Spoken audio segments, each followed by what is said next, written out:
इस न्यूज के प्रायोजक हैं कोटा करियर हब बालाघाट। अब बालाघाट में पाए कोटा जैसी शिक्षा और सुविधाएं, वो भी रीजनेबल फीस में। हमारे यहाँ नीट, JEE, PNST और 11वीं 12वीं के छात्र को कोटा स्तर की शिक्षा प्रदान कराई जाती है। भरवेली थाना क्षेत्र में हुए 2.5 वर्षीय मासूम बच्ची के अपहरण के मामले में पुलिस के द्वारा दूसरे दिन आरोपियों पर धारा बढ़ाते हुए अपहरण के साथ साथ SC/ST एक्ट और धाराएं लगाई गई है और आरोपियों को न्यायालय में पेश किया गया, जहां से उन्हें जिला जेल भेज दिया गया है। बताया जा रहा है कि मामला कायम करते समय पुलिस ने धारा 137(2) भारतीय न्याय संहिता के तहत मामला कायम किया था, जिसके बाद अब 137(2) 142 भारतीय न्याय संहिता धारा 3(2) 5 क अनुसूचित जाति जनजाति अत्याचार निवारण अधिनियम की धारा अब बढ़ा दी गई है।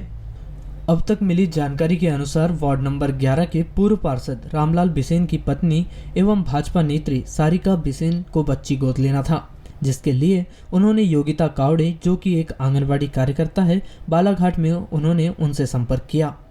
जिस पर सारिका द्वारा योगिता को कहा गया कि वह आंगनबाड़ी कार्यकर्ता है और उनके संपर्क में ऐसे कोई छोटे बच्चे हो जिन्हें वह गोद ले सके तो वह बताए। यही बात जब योगिता के द्वारा अपने साथी आंगनवाड़ी कार्यकर्ता और सहायिकाओं को बताई गई तो उसमें भरवेली की आंगनवाड़ी में कार्य करने वाली आंगनवाड़ी सहायिका उषा कठोते द्वारा बताया गया कि भरवेली स्थित सिवनी कैंप में एक 2.5 वर्षीय बच्ची है जिसे वह उसे दिखा सकती है। और वही जब बच्ची को देखने योगिता और सारिका आंगनवाड़ी के कार्य के चलते सर्वे करने के नाम से भरवेली सिवनी कैंप स्थित बच्ची के घर पहुंचे और उन्होंने सर्वे के नाम से उनकी जानकारी हासिल कर बातों ही बातों में बच्ची के पिता से बच्ची को किसी और को गोद देने की बात कही गई, क्योंकि बच्ची के पिता अत्यंत गरीब हैं और वह दिन भर मजदूरी का कार्य करते रहते हैं। किंतु बच्ची के पिता द्वारा बच्ची को गोद देने से इनकार कर दिया गया और सभी उनके घर से वापस आ गए। लेकिन 1 से 2 दिन बाद उषा कठोते द्वारा बच्ची को सिवनी कैंप में खेलने के दौरान गांव से बाहर लाकर सारिका और योगिता को दे दिया गया और दोनों ही उस बच्ची को लेकर बालाघाट आ गए। और जैसे ही बच्ची के परिजनों ने पुलिस को इसकी शिकायत की और इसकी जानकारी योगिता और सारिका को लगी तो दोनों के द्वारा 14 जुलाई को बच्ची को अपने घर से शहर के अन्यत्र स्थान पर ले जाकर छोड़ दिया गया। किंतु पुलिस द्वारा सतत कार्यवाही की जा रही थी और पुलिस ने बच्ची को शहर के एक स्थान से सकुशल दस्तयाब कर लिया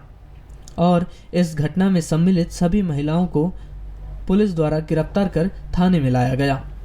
वहीं भरवेली पुलिस द्वारा इस मामले में आंगनवाड़ी कार्यकर्ता योगिता कावड़े, आंगनवाड़ी सहायिका उषा कठोते और भाजपा नेत्री सारिका बिसेन पर धारा 137(2) 142 भारतीय न्याय संहिता धारा 3(2) 5 क अनुसूचित जाति जनजाति अत्याचार निवारण अधिनियम के तहत मामला पंजीबद्ध कर लिया गया है और आरोपितों को न्यायालय में पेश किया गया है।